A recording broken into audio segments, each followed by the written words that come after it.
Remote Jellyfin does not need an open router port.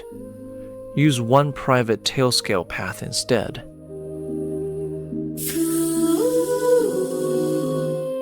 At home, Jellyfin lives on your private network.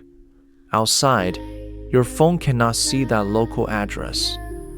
Jellyfin has no central relay, so you provide a safe path in.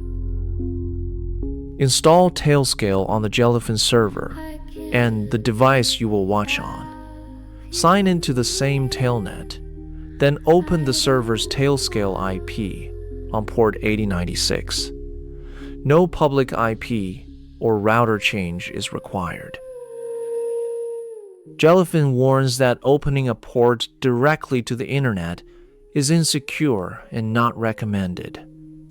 With Tailscale, the public doorway stays closed while the private route remains connected.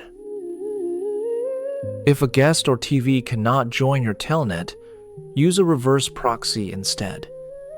Terminate HTTPS at the proxy, configure it as a known proxy in Jellyfin, and keep the server behind that boundary.